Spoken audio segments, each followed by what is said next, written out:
Bom dia, pessoal, ouvintes e cooperados. Estamos iniciando aqui mais um Coplancast, o podcast da Coplan, podcast que é feito de produtor para produtor. O podcast é realizado pelo GAT, Grupo de Análise Técnica e Tecnológica da Coplan. Eu sou o William Maté, estou aqui na mesa acompanhado com um amigo, colega do GAT, o Eduardo Gatto.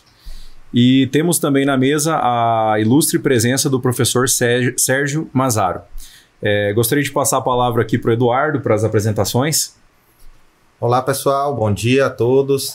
Sou o Eduardo Gatto, sou cooperado dependente da Coplan e membro integrante do GAT aí. Agradecer a presença do professor e que seja um bate-papo de bastante qualidade aí. Perfeito, obrigado, Eduardo. E o professor Sérgio Mazaro, que é fitopatologista, gostaria que o senhor realizasse a apresentação e seja muito bem-vindo. Agradecemos aqui pela tua presença e pelos conhecimentos que serão passados ao longo desse podcast.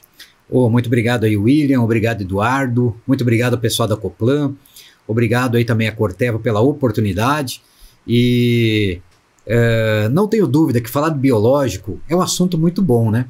Então, sou professor da Universidade Tecnológica Federal do Paraná, trabalho há mais de 15 anos com biológicos e não tenho dúvida que uma conversa como essa é sempre um processo de troca de informações, de muito aprendizado. Obrigado mais uma vez a todos os cooperados pela oportunidade. Obrigado, professor. Com certeza será uma conversa muito rica em conhecimento. Aí. O senhor vai agregar muito para o nosso cooperado, né? Queria também aqui agradecer a Corteva, que é o nosso patrocinador desse episódio, que está aqui representado pela pessoa do Matheus. Agradecer a toda a equipe técnica que está aí por trás das câmeras e dos microfones aí, ajudando a conduzir esse episódio. E como o senhor bem falou, falar de biológico é um assunto bem legal, é um assunto abrangente, muito importante e que tem sido cada vez mais relevante para a agricultura brasileira, né? A agricultura brasileira que sofre inúmeras intempéries por estar num clima tropical. Então, a gente tem visto que não só os químicos como os biológicos são muito importantes para a condução das nossas culturas. Enfim, as grandes culturas que a gente tem em área no país já são muito dependentes, né, desse cenário e desses bioinsumos que são importantes para a cadeia, né?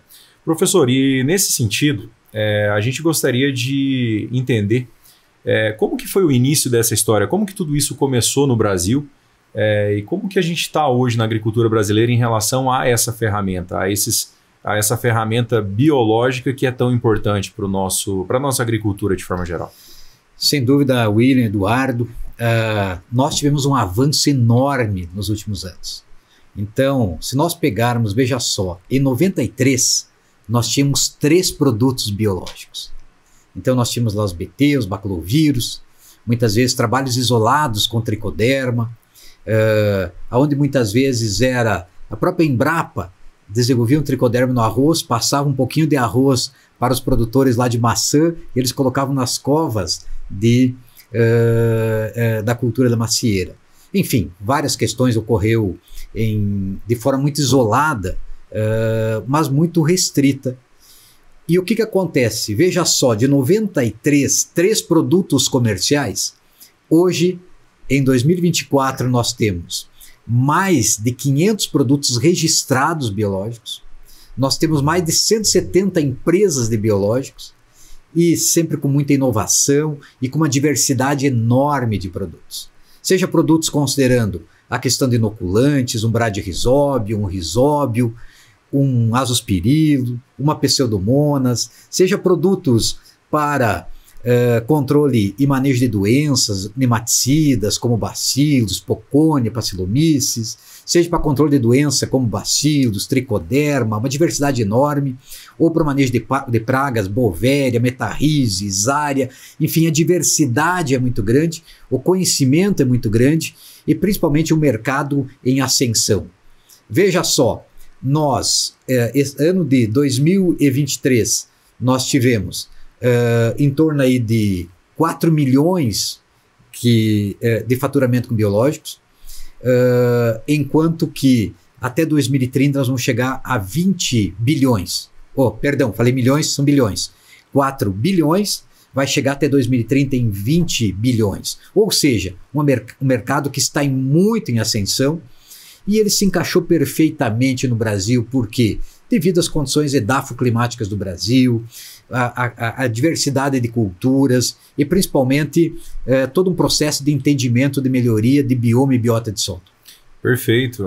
Então a gente pode falar que nos anos 90 começamos a utilização e hoje a gente tem um crescimento exponencial com uma previsão futura, aí, vamos colocar assim, de um mercado ainda maior, professor, seria isso, né? Não tem dúvida. Tá. Veja só, eu criei uma frase que ela é até muito utilizada. Biológico que não usou, vai usar. Perfeito. Mas nós temos que usar, veja só, com racionalidade e com efetividade. Perfeito. O que é racionalidade? Usar aquilo que é necessário. E efetividade, usar produto bom. Então, é um mercado que não tem mais volta. As grandes companhias aéreas, as grandes companhias do mercado do agro estão entrando. E a hora que entrou essas grandes companhias, está entrando também produtos de boa qualidade, bons profissionais e rompendo barreiras. Hoje nós temos assim 32% das propriedades brasileiras que usam biológicos. Perfeito. Né? Claro, com particularidades. Isso no Brasil? No Brasil. No Brasil. Tá. Então realmente é muito. E a nossa condição de clima ela permite o uso nas mais diferentes culturas, seja numa safra, na safrinha, no caso de algumas regiões do Brasil ainda no inverno. Então, não tem mais volta. O pessoal deve ficar sem entender o comentário das companhias aéreas por engano aqui do professor, mas aqui ali no início a gente conversava sobre os atrasos e os problemas das companhias aéreas no Brasil, que o professor acabou de chegar aqui corrido e muita gente que tentou chegar no podcast talvez não tenha vindo. Por conta das companhias, né? Então os biológicos vão muito bem, obrigado, no Brasil, melhor que as companhias aéreas. Não tem dúvida, né? Perfeito. Melhor, inclusive, em vários pontos. Exatamente. O que acontece? Está se baixando o preço do produto e está melhorando a qualidade. Qualidade, perfeito. E aí, uma analogia em relação aí, antagônica com o que está acontecendo com as companhias aéreas. Perfeito. Professor, o senhor comentou aí um pouquinho sobre assim, a agricultura brasileira, a dinâmica disso, safra, safrinha, várias culturas, que na nossa região específica o HF é muito forte no irrigado e tudo mais. Eu queria que o senhor explanasse um pouquinho para a gente sobre as diferenças do uso e, de repente, dos tipos de agente, comparando a agricultura brasileira, tropical, com outras agriculturas no mundo. Olha só.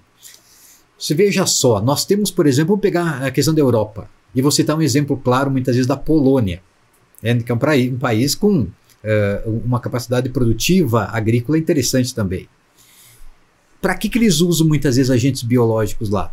Eles usam bacilos subtilis para degradar a palhada, porque nós não temos uma condição... Demora a degradar. Demora a degradar. Né? Então, vocês vejam só, enquanto que muitas vezes, nessas regiões mesmo, e próprios Estados Unidos, com a questão da neve, o que acontece? Nós temos aí uma supressão de pragas muito grande. Nós temos muitas vezes uma supressão de doenças muito grande. E aqui não. Nós temos, de modo geral, dentro desse nosso clima, por exemplo, a mesma mancha-alvo, a Corinéspora que ataca a soja, ela ataca o algodão. A mesma Rhizoctonia que ataca a soja, ataca o algodão. Então, é necessário um manejo muito mais especializado, um manejo de sistema para reduzir essas fontes de inóculos. E não tem dúvida, os desafios que nós temos em outros países, seja na Europa, Estados Unidos, Canadá, são totalmente diferentes dos nossos desafios. Principalmente considerando a diversidade de agentes biológicos, os desafios que nós temos em relação a problemas fitossanitários, e os biológicos, eles não vêm para tirar os químicos. Eles vêm para gradativamente, não temos dúvidas que eles vêm para substituir, mas eles vêm hoje para somar dentro do manejo mais assertivo. Só um dado antes que eu esqueça, veja só, as pessoas perguntam qual é o mercado hoje de biológico e de químico, em termos de bilhões no Brasil. 5 bilhões, em torno de 4 bilhões, 6 é o mercado de biológicos, enquanto que 95 bilhões é o mercado de químico. Então hoje nós estamos com 5% somente de biológicos e 95% do faturamento em químicos. Essa realidade vai mudar? Não tem dúvida que com essa entrada, com essas novas tecnologias, com novos produtos, tende a mudar. Mas hoje são ferramentas dentro desse nosso Brasil com uma diversidade enorme que vem para somar dentro do manejo de culturas. Perfeito, professor. E aproveitando esse link de mercado que o senhor já falou de 95% para 5%, essa é uma dúvida que a gente tem. Imagina-se que o mercado de químico talvez esteja já, de uma certa forma, estabilizado no uso por área, né? Porque acredito que a agricultura já buscou um equilíbrio nesse sentido e que o mercado de biológico, consequentemente, pode ser crescente, né? E como o senhor já citou, é complementar, é uma ferramenta que completa a outra e enfim. E esse crescimento da ferramenta, do uso de ferramentas biológicas, possivelmente deve continuar acontecendo, principalmente no Brasil, por ser um país tropical, onde a gente tem todas as questões climáticas que favorecem e que aumentam a demanda desse uso. E é muito nesse sentido. Na tua opinião, professor, qual seria o momento que de repente o biológico vá chegar ao nível de faturamento, ao nível de custo para o produtor rural, mais próximo do que se é hoje o uso de químico? Em que momento no mercado a gente está hoje, pensando nesse, vamos falar assim, nesse nivelamento das duas ferramentas? Olha só, uma das questões importantes, Eduardo, William e quem está nos assistindo, nós não estamos usando, na minha percepção, e olha que é muito duro que eu vou falar agora, hein? Uhum. Nós não estamos usando biológicos que nós adoramos biológico. Perfeito. O biológico, na minha percepção, ele não veio para facilitar o operacional. Ele dificulta o operacional. Tem que retratar semente, tem que cuidar em termos assim de viabilidade do agente biológico. Vai fazer aplicação no jato dirigido, tem que levar água para a lavoura, entende? Tem que cuidar com momentos de aplicação, tem que cuidar com incompatibilidades. Então, em termos operacional, o biológico é mais difícil. Mas por que nós estamos usando? Por causa de uma agricultura sustentável, regenerativa, crédito de carbono? Também, entende? Mas principalmente nós estamos usando por necessidade. E 3 fatores eu considero extremamente importantes. E nós vamos chegar na tua pergunta. Uhum. Primeiro, pela questão que perda de eficiência de fungicidas e inseticidas. Se nós vamos ver bem, por exemplo, olha só, um tebuconazol. Nós tínhamos tebuconazol com eficiência de 70%, caiu para 15%, hoje está em 30% ou 40%, porque parou de se usar. Resistência. Entende? Se nós pegarmos muitas vezes, nós usávamos um produto aí para controle de cigarrinha, para controle de inseto praga, matava.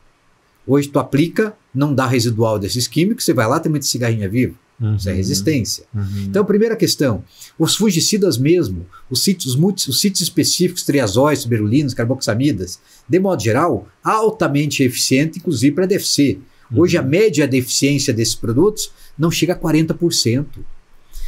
Os multissítios, mancozeb, clortalonil, cobre, eficiência também cada vez caindo mais. Então, o que acontece? Primeiro, que nós não estamos usando os biológicos por perda de eficiência, fungicida e inseticida. Outra questão, seleção de patógenos e de insetos. Ocorreu uma seleção. Aquilo que não era problema começou a ser problema. E não tem manejo facilitado. E a outra questão é problema de fungo de solo e nematóide. Porque, como falam os nematologistas, diz o seguinte, só não tem nematóide que não fez análise. Então nós temos que conviver com o quê? Nós temos que conviver com baixa população e alta produtividade. Então, nesse sentido, o que a gente acredita que vai acontecer? Biológicos, cada vez nós vamos utilizar mais, de maneira mais assertiva, e inclusive de uma maneira que nós vamos estar preservando moléculas de químicos. Uhum. Então, a hora que eu consigo com biológicos reduzir aquela pressão de doença, muitas vezes de uma DFC, eu vou ter melhor eficiência dos fungicidas quando eu vou estar utilizando posteriormente de forma erradicativa. Então, o uso associado muitas vezes de um agente biológico de forma mais preventiva, nas primeiras aplicações, com ação de indução de resistência, com ação de biocontrole e redução de inóculo primário e posteriormente uma utilização de químicos, eu estou fazendo um uso associado e vai chegar um momento que, com a melhoria dos agentes biológicos, gradativamente nós vamos reduzindo os químicos. Mas nesse momento, não. Nesse momento nós temos que entender que, muitas vezes, com alta pressão de doença, nós não podemos tirar químico para botar biológico. Mas são ferramentas que vêm a ser complementares. Perfeito. Mas respondendo a tua pergunta mais efetivamente, a gente Certo. acredita que, de modo geral, em torno de 15 a 20 anos, algumas estimativas, o número de aplicações químicas vão ser a mesma quantidade de aplicações biológicas. Hoje ainda prevalece as aplicações químicas. Isso deve estar ligado com certeza aos ajustes de tecnologia, a chegada de mais investimento nesse mercado, e tudo isso vai contribuir para que os biológicos possam avançar nesse negócio. Não tem dúvida. É. Olha só, o mercado não tem uma grande empresa que não esteja entrando e não esteja vendo essa questão de biológicos. E as tecnologias vieram para ficar. Perfeito. Olha só, nós tínhamos, falando um pouquinho de tecnologia, né, nós tínhamos, por exemplo, assim, um tricoderma. Nós tínhamos lá uma bovéria. Nós tínhamos, muitas vezes, um metarrísio. Hoje, nós tínhamos um bacilos. Nossa, só de bacilos hoje, se nós formos ver a quantidade que nós temos. Para chegar nesses agentes biológicos e efetivos, para ver se realmente eles vão controlar ou não, e com mais efetividade, tem muita tecnologia por trás. E essa tecnologia, ela está relacionada, por exemplo, mais de um agente biológico no mesmo produto, uma tecnologia que vem muitas vezes associada a uma vida de prateleira muito maior, que é isso, no início 2 meses já vencia o produto biológico. Revenda não queria pegar porque vencia. Tinha que O ser produtor refrigerado e tal. tinha que ser refrigerado. É.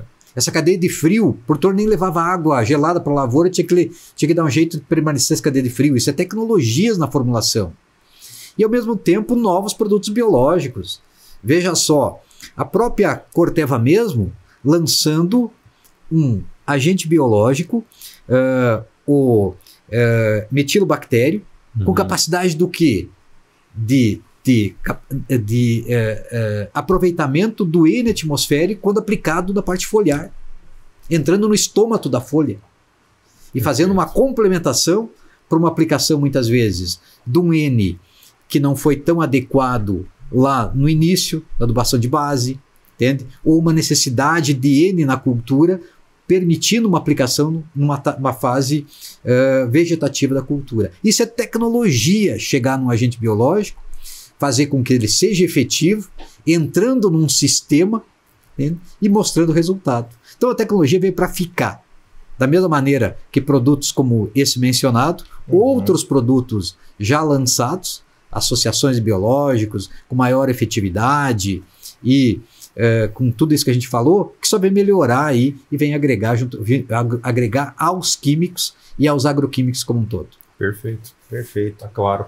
Professor, pegando o gancho aí, acho que o senhor falou a frase que biológico, quem não usou vai usar, né? Alguma coisa parecida com isso. E hoje, como o senhor falou, o comercial, existem dezenas de empresas e a tendência é só aumentar, tem as grandes companhias entrando aí com força nesse mercado. E a gente, como produtor, a gente é abordado, assediado assim... Todo dia, né? Todos os dias. E aí vem a grande questão. Hoje, a nossa região, como produtor, acho que a maior utilização ainda está no manejo de solo. E a minha pergunta vai assim, como que eu defino qual produto utilizar, quantos produtos utilizar, de qual empresa, enfim, qual a forma de aplicar, se vai no TS, se vai no jato dirigido. O gancho desse manejo de solo aí, como que a gente trabalha com esse bicho aí? Eduardo, você como produtor, eu acho que o quanto vocês são abordados, e muitas vezes empresas sérias, elas colocam o comercial na frente do técnico. E aí para o produtor, e até mesmo para o técnico, ele fica em dúvida o que ele vai usar, porque parece que uma empresa é melhor do que a outra. uma solução melhor do que a outra. Querem vender o portfólio inteiro para a gente, né? Será que é isso mesmo que a gente tem que fazer? Então, muito bem abordado, Eduardo. O que a gente considera assim? Quem não usou vai usar. Mas o uso racional é extremamente importante. E o que nós consideramos assim, primeiro falando do uso racional? Aquilo que realmente é necessário. E nós conversando anteriormente aqui, William, em relação a muitas vezes produtor usando um solubilizador de fósforo e deixando de usar um bradirizóbio e um azospirilo. Então, uma ferramenta barata, mais do que comprovada em relação à eficiência. E aí, no segundo passo, pode e deve usar o solubilizador de fósforo, sim. Mas nunca pular etapas. É uma escada. É uma escada. Então, a primeira coisa que eu considero é isso. O que nós não devemos deixar de usar? Por exemplo, os inoculantes. Um bradirizóbio, um risóbio no caso do feijão, um azospirilo na coinoculação na soja, ou um azospirilo, uma dose um pouco maior, ser utilizado no milho, nas gramíneas de modo geral. Muitas vezes pode dar um passo. Aí o segundo passo eu daria naquilo que é a dor do produtor. Aonde que está perdendo produtividade? Eu estou perdendo produtividade por nematóide ou por fungo de solo? Opa, esse seria o meu passo além de inoculantes. Então aí o que eu diria? Olha, eu tenho mais problema de fungos de solo. O que eu posso utilizar? Eu devo utilizar um agente biológico que pegue esses fungos de solo. Vamos lá. Eu tenho que entender o que é que eu tenho de problema. Conhecendo a região aqui, o que a gente percebe? Fusário, risoctônia, esclerotínia, em algumas regiões de pivô e assim por diante, mofo branco, macrofomina, pitium, em áreas muitas vezes mais alagadas e tal, fitóftora. Mas a região, de modo geral, tem muito fusário e muita risoctônia. Risoctônia causando tombamento e fusários, muitas vezes manchas de riboleira e problemas nesse sentido. E, ao mesmo tempo, muitos problemas de nematóide. E aí, nematóide é uma diversidade enorme. Aqui na região se encontra tudo que é nematóide. É cisto, é nematóide de galha, é pratilencos, é retilencos, enfim, uma diversidade de nematóides. Então, qual é o parâmetro? Entender o teu patógeno e entender se aquele produto realmente ele pega o agente patogênico. E como que eu vou saber isso? Confiar em vendedor? Não. Você pode até confiar. Nós temos que falar para ele o seguinte: beleza, eu tenho interesse, mas me mostre que o teu produto ele está registrado para esse meu problema. E se ele não está registrado para esse alvo biológico, qual o trabalho realizado por uma estação de pesquisa ou por um pesquisador que mostre que ele realmente pega a risoctônia ou fusário? Pronto. Se é alguém que usa o comercial na frente do técnico, ele não vai mais te visitar, porque ele não tem a resposta. Mas se ele usa o técnico, ele vai te trazer o argumento. Então aquele argumento faz com que você seja assertivo. Então esse é um fator importante. Então, considerando essa escala para atingir e produtos que atingem com efetividade teu alvo biológico e ao mesmo tempo o manejo no sistema. E esse manejo de sistema, você planejar o que você quer. Você não vai eliminar o teu problema. Você vai reduzir ao ponto de que você tem uma supressão dos patogênicos, diversidade biológica e mantém alta produtividade. É essa a pegada. Espero que depois a gente fale um pouco de qualidade de produto. Tá. E aí, a hora que a gente fala de qualidade, eu vou abordar um pouco mais, só para não me alongar demais nesse assunto. Mas espero que eu tenha respondido quais os passos que a gente considera importantes. Perfeito. Só mais uma dúvida relacionada a esse assunto, depois a gente já passa para a próxima pergunta também. Mas o senhor comentou que são degraus. Então, o primeiro é o básico. Por exemplo, é a inoculação de soja.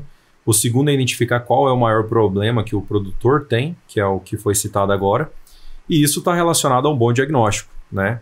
E quando a gente faz um bom diagnóstico, a gente acaba tendo que conhecer o que a gente tem no sistema de solo, que o produtor tem, o que não tem também, né? E eu, como produtor, tenho tido bastante dúvida nesse sentido, porque a gente vê algumas populações crescendo e outras nem tanto, né? E a gente acabou tendo lá dentro da propriedade a facilidade de usar algumas questões que foram sobressalentes aí ao longo da história. Até porque são agentes biológicos talvez mais baratos, foram mais usuais, enfim.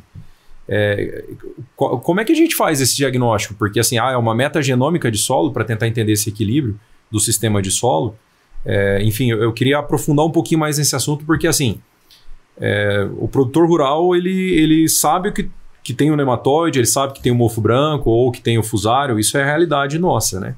Mas e esse terceiro degrau, vamos falar assim, entender esse equilíbrio dentro do sistema de solo? Porque além de tudo isso, o produtor rural ali num jato dirigido no sistema de plantio, ele vai colocar algo a mais, possivelmente, uma colônia de bactéria ou de fungo a mais, alguma coisa nesse sentido. Eu queria entender mais nesse sentido, professor. Sem dúvida. Então vocês vejam só voltando um pouquinho, muitas vezes, para você ser assertivo, a forma de aplicação é um fator muito importante. Seja na semente, no suco de cultivo ou aplicação em barra. O que acontece? Preferencialmente, e quando agora com essa questão de TSI, de modo geral, tratamento de semente industrial, o produtor ele não quer retratar semente. Ele tem dificuldade em retratar semente. E mesmo assim nós temos problemas de incompatibilidade. Então o investimento no suco, ele é adequado e paga a conta? Não tem dúvida.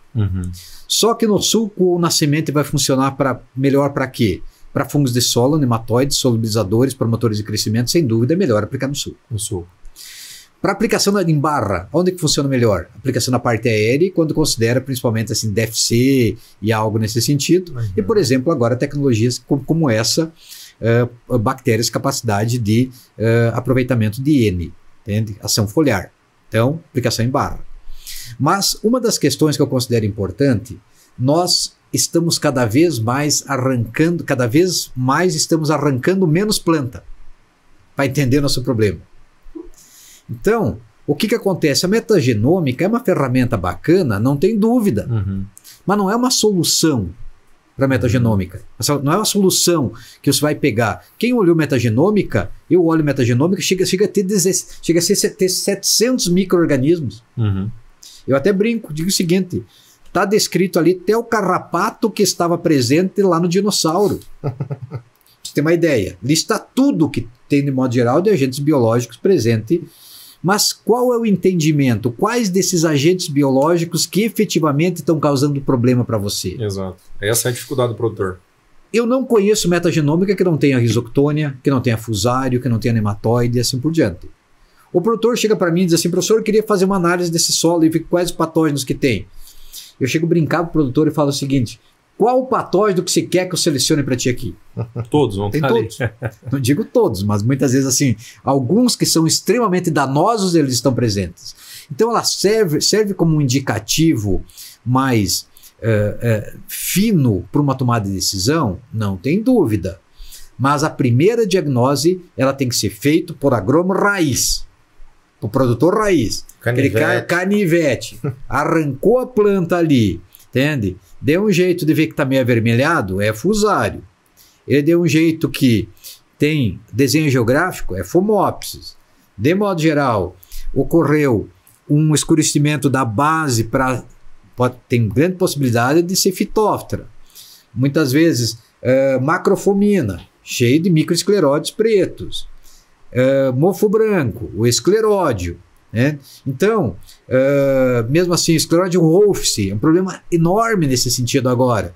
Está ocorrendo e as pessoas estão diagnosticando errado, principalmente em feijoeiro.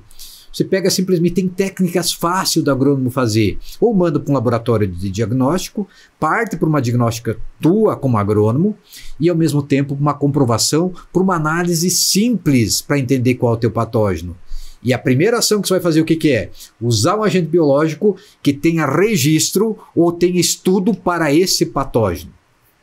Então tem muito erro nesse sentido. Olha só, olha coisa importante. Vou contar algo na região do MS. O produtor não acreditava em biológico para controle de nematóide. Cheguei lá, ele disse assim, professor, nem venha aqui porque assim, 3 anos usando nematicida não funciona, isso é conversa. E aí, fomos conversando, fomos entendendo, fomos ver, realmente ele usava um produto nematicida em todas as culturas, ele tinha nematóide de cisto, e o que acontece quando eu peguei o produto?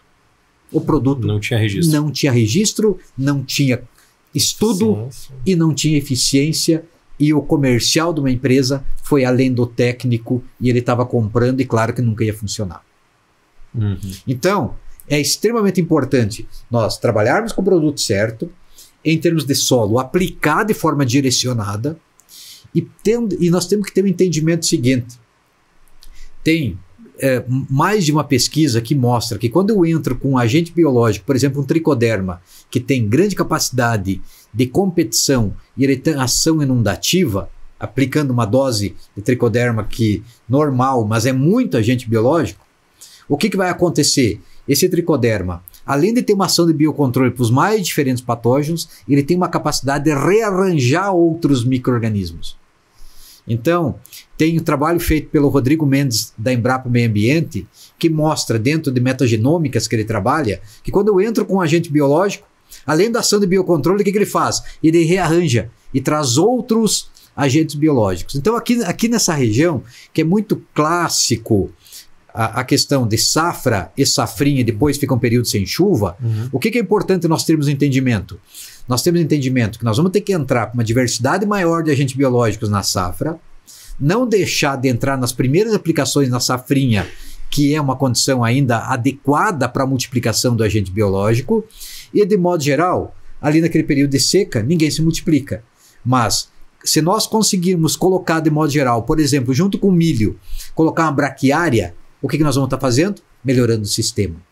A hora que ao invés de nós colocarmos a safrinha, nós colocarmos uma outra cultura, muitas vezes colocando um milheto, colocando um painço, colocando outras culturas, nós vamos estar dando mais alimento, maior diversidade, e nós vamos melhorar biota de solo, e com isso nós vamos ter uma supressão dos patogênicos e melhorar a efetividade dos agentes biológicos. Então não é só colocar agente biológico, é colocar bons agentes biológicos, diversidade de agentes biológicos em mais de um momento no sistema e principalmente fornecer alimentos para que eles consigam se multiplicar e estar em uma quantidade maior do que os patogênicos no solo e suprir esses patogênicos. Acho que ler a bula é tão importante quanto o químico. Sem dúvida. Né? Tá descrito lá na embalagem e talvez nesse caso a gente precise não inventar moda, causar biodiversidade e fazer um básico bem feito, né, professor? Sem dúvida. Para os biológicos, eu acho que esse é o ponto de vista, né? É isso aí. Professor, essa parte de solo rendeu bastante aí, né? Acho que se a gente ficar aqui, a gente vai o dia conversando sobre isso. Eu queria puxar agora para a parte de manejo de parte aérea, de folha. O senhor já deu uma pincelada nisso. Hoje, talvez a gente utilize mais, é mais fácil de ver a parte de controle de insetos, ela é muito visual, você amostra campo, você consegue ver a população e ver o controle que teve e tudo mais. É a parte de doenças e outros fatores assim. Como que o senhor posiciona, recomenda? O senhor já falou um pouquinho sobre, mas vamos tentar dar uma aprofundada aí para esclarecer para o pessoal. Sim. Eduardo, eu lembrei de algo bem interessante para falar em termos de solo ainda. Veja só, que eu não posso deixar de passar essa informação. Perfeito. Eu fiz um estudo onde eu demonstrei, são 2 estudos bem interessantes.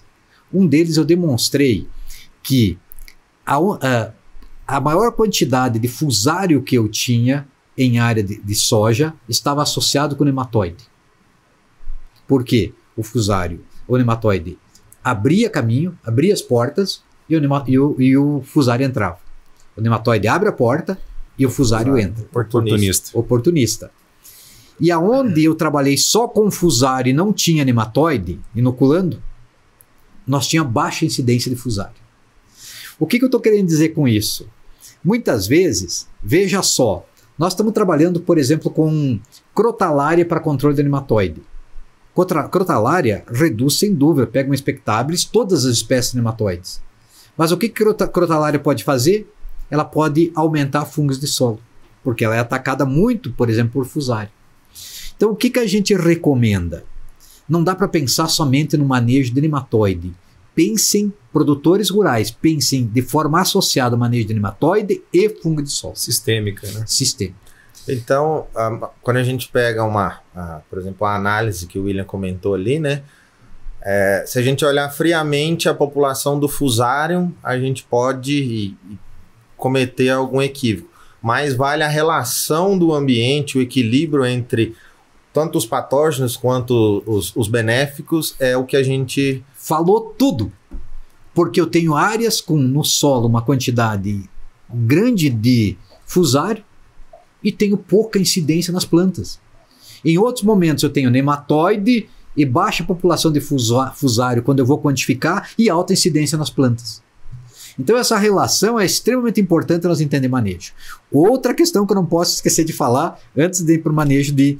Veja só, eu peguei uma semente de braquiária e tratei ela com tricoderma. E o que aconteceu? Aonde eu não tratei com braquiária, aonde eu peguei a semente de braquiária, tratei com tricoderma e não tratei. E coloquei numa área com alta pressão de doença. O que aconteceu? A braquiária, ela fez um processo de supressão de fungo de solo? Sim. A hora que eu botei braquiária tratada com semente de tricoderma, o número de plantas com tombamento de soja no ciclo seguinte foi muito menor. Demonstrando que o efeito de supressão da planta de cobertura associada com o tricoderma no tratamento de semente. Equilíbrio do sistema. Ali, equilíbrio do sistema, melhoria, efeito já de controle de biocontrole na cultura de inverno ou na safrinha. Entende? Reduzindo a pressão na cultura principal. Então eu diria o seguinte para o produtor rural. Eu não entraria com planta de cobertura sem já fazer um investimento com biológico nessa planta de cobertura. Fator importante. Agora vamos lá. Entende? O que acontece? Hoje, por mais que os químicos se perderam a eficiência, ainda eles têm o papel importante deles. E um bom manejo químico preventivo é o que garante, de modo geral, um equilíbrio e que a gente consiga chegar com alta quantidade, alto potencial de fotossíntese e alta produtividade de semente de grão. Então, o uso de biológicos eles vem melhorando muito em termos de produtos para serem utilizados na aplicação aérea, para manejo de doença foliar. Mas tem muito que melhorar. Então, ainda eu não posso comparar um agente biológico com um químico. Não tem ainda a mesma eficiência. E todos os ensaios demonstram isso. Mas são ferramentas que vêm, quando associadas e bem posicionadas, demonstrando eficiência. Agregam. E eu tive a oportunidade de trabalhar desde os primeiros produtos que surgiram para a doença foliar. E as empresas posicionando, inclusive ensaio de rede, posicionavam tirando o multissítio em aplicações mais tardias. Levou pau. Ou seja, eficiência de 11%. Mal posicionado. A hora que se encaixou posicionamentos na fase inicial da planta, que a grande maioria são bacilos, que tem efeito para manejo de doenças foliares, o que acontece? Permite a bactéria se estabelecer na folha. Quando vem o agente patogênico, seja biotrófico, uma ferrugem, um ídio, míldio, ou seja um necrotrófico, uma cercóspora, uma septória, corinéspora, coletótrico, que esses necrotróficos não vêm do vizinho, estão ali na palhada, ocorre a dispersão e eles vão para o bacheiro, a planta já está protegida com o agente biológico e com o químico também. Então, tem compatibilidade entre bacilos e fungicidas? Tem. Fungicidas não matam, de modo geral, bacilos. Fungicidas matam fungos, por isso que eu não posso usar um bacilos associado, muitas vezes, um fungicida associado com tricoderma, associado com uma bovéria, associado com metarrísio, fungicidas eu não posso usar. Mas os bacilos eu posso usar sem problema. A gente não vê problema de incompatibilidade, inclusive eu faço muitos testes de compatibilidade. Então, o que a gente sugere hoje pela experiência e conhecendo as regiões de vocês e assim por diante? Nós temos entendimento, principalmente, que as aplicações de biológicos têm que ser feitas nas fases iniciais, muitas vezes lá na aplicação 0, a primeira aplicação, a segunda na primeira aplicação verdadeira de fungicida, nunca retirando o multissítio com alta pressão, e aí depois deixa os químicos, multissítio e sítios específicos fazer a parte deles. Outra questão, aplicar nas mais diferentes culturas. Para quê? Para reduzir essa fonte de inóculo presente, que vai ser o processo de dispersão de inóculo primário para a contaminação do bacheiro. Então, resumidamente é isso. E fazer um apelo, e as empresas estão fazendo isso, que o que é? Melhorem os produtos biológicos e isso vai ser natural para controle de doenças foliares. Perfeito. Professor, antes de mudar desse assunto, só uma dúvida. surge muita dúvida. Quando a gente quer fazer uma reaplicação, vamos colocar assim, de tricoderma no sistema já com plantas instaladas. Então, eu vou aplicar ali algum fungicida, algum inseticida biológico, algum produto à base de bacilos para controle de doenças na folha ali em V0, como o senhor citou. E a possibilidade de se colocar algum tricoderma, pensando em algum controle de mofo branco também, enfim. E aí ali 7, 10 dias no máximo, depois disso eu vou entrar com o primeiro fungicida.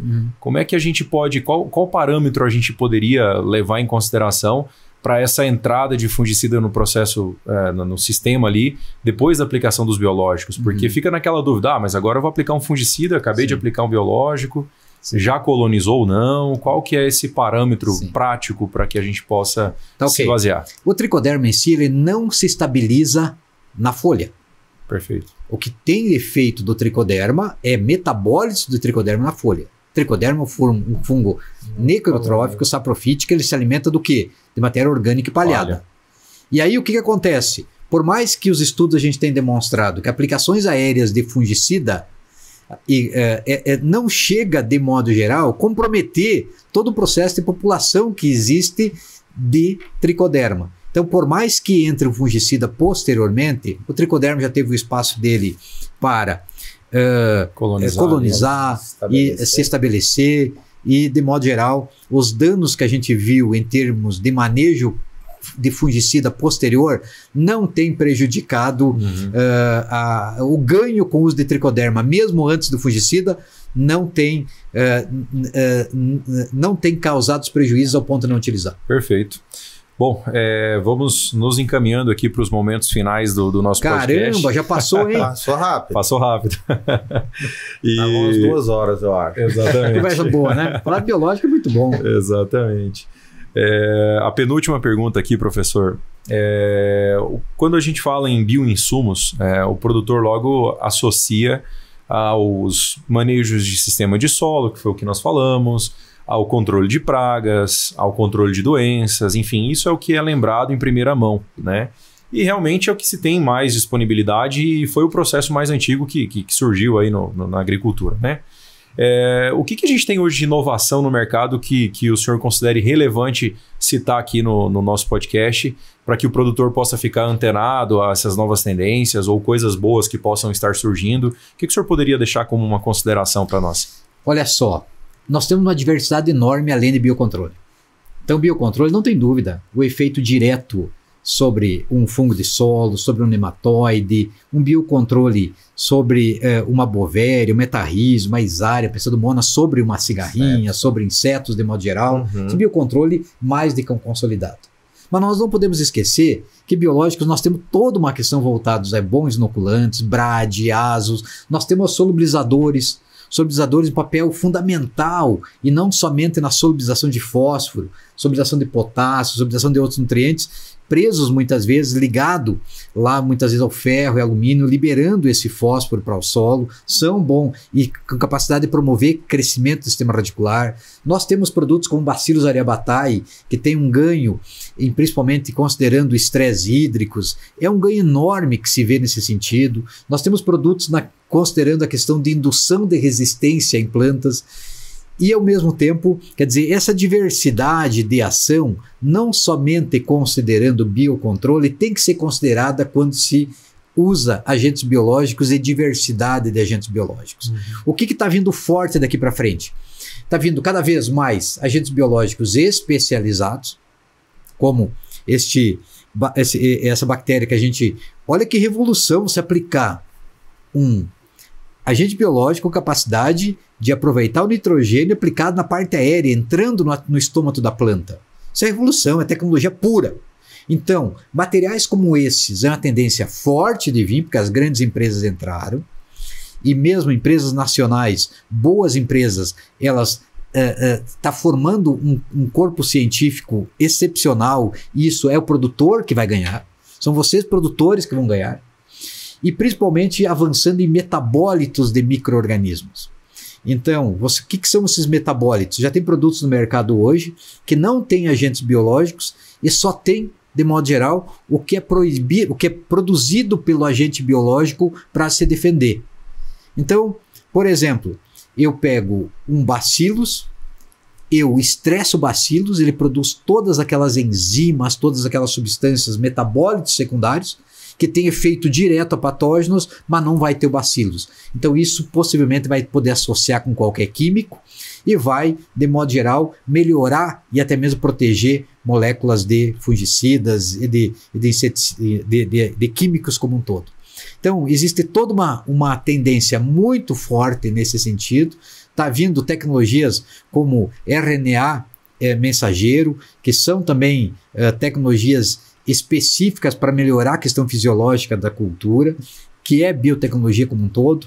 Está vindo aí peptídeos, que são substâncias mais específicas, como cofatores enzimáticos, que vão melhorar todo um processo de bioestimulação da planta, de defesa da planta, para o melhor crescimento, desenvolvimento e defesa, e garantindo aquilo que a planta tem de mais natural que é. Porque doença não é regra, é exceção. Planta bem nutrida e com boa resistência, ela vai ter maior capacidade de defesa também. Então está vindo muita coisa boa aí e nós, técnicos, produtores, vamos ganhar com isso. Por isso que nós temos que usar aquilo que realmente é necessário, com racionalidade, com efetividade, entendendo nossos problemas e principalmente com um acompanhamento técnico de qualidade como o de vocês. Perfeito. Obrigado. Obrigado pelas considerações. As companhias aéreas que se cuidem, né, Eduardo? Porque o negócio aí dos biológicos tem muito mais para evoluir aí, né? Não tem dúvida. Exatamente. Eduardo, mais alguma consideração? Acho que podemos ir para a última pergunta aí. Acho que sim, acho que essa é polêmica, professor. Vou até deixar o William fazer para mim não me comprometer aqui, tá? Professor, essa é a pergunta conhecida como momento bucha Coplan. Né? Essa pergunta eu gosto. Aí, então... E assim, eu aprendi uma coisa, você não pode ficar em cima do muro. Exatamente. Independente da pergunta que vier. Tá certo. Exatamente, perfeito. E a pergunta não poderia ser outra, né? Qual é a opinião do senhor em relação à utilização de produtos biológicos, de insumos biológicos fabricados pela indústria ou fabricados on-farm? A gente gostaria de uma contribuição nesse sentido. Ok. Para mim, esse é um questionamento muito tranquilo, uma pergunta muito tranquila. Eu conheço no Brasil, eu rodo o Brasil. Tanto que me pergunta o seguinte, professor, você chega da aula? Sim, dou aula segunda e terça na universidade e dou aula com muita qualidade, mas eu rodo muito. Então, aqui na região mesmo, regiões muitas vezes da HF, regiões... Vamos pegar um exemplo, por exemplo, São Gotardo. Sim. Ou Unaí, entende? Polo da HF. Grandes empresas trabalham com um farm e trabalham com produtos, de modo geral, da indústria. O que eu considero de uma maneira bem interessante? Então eu conheço o pequeno produtor de on-farm, conheço um sistema de on-farm mais tecnificado e conheço indústrias dentro de propriedades que não dá mais para chamar de on-farm, são indústrias. Então isso a gente tem que ter clareza. E o que a gente tem percebido? Primeiro, existe um farm que realmente não tem qualidade. Não tem controle nenhum. Então, você tem baixa viabilidade dos esporos, baixa concentração e tem ainda problemas de contaminante. Então, não é aquilo que o produtor quer, não vai ser assertivo e, de modo geral, não vai ter efetividade. Ponto. Outra coisa, muitas vezes, já o produtor que investiu no processo de on-farm, ele vai ter um equipamento de melhor qualidade, ele vai ter, de modo geral, um controle de qualidade que permite uma boa viabilidade, esporos com bom vigor, com boa unidade de formadores de colônia e assim por diante, e inclusive cepas mais assertivas. Esse é um farm, nós temos que ser contrário? Não, é um produto, de modo geral, que tem qualidade. Mas tem limitantes on farm? Sim. E quais são os limitantes? E é importante nós entendermos. Importante nós entendermos, por exemplo, ele não tem formulação e tem dificuldade de formular.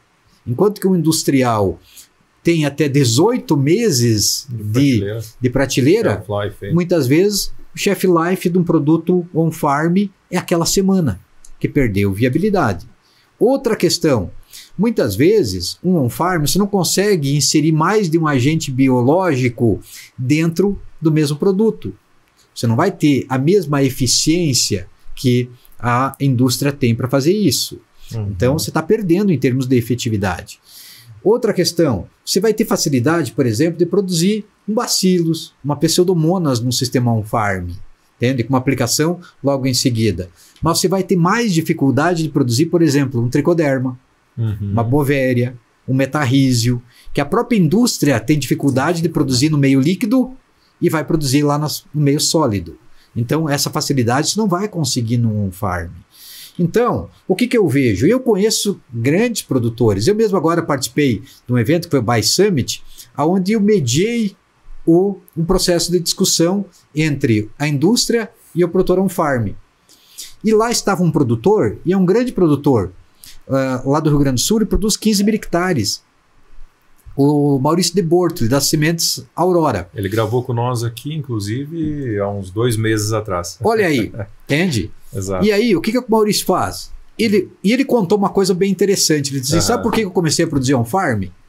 Ele disse o seguinte, porque quando eu fui comprar o Bradyrhizobio, e eu fui lá para carregar, a pessoa que estava carregando pediu para o supervisor, e aí, eu carrego o Bradyrhizobio desse ano ou do ano passado?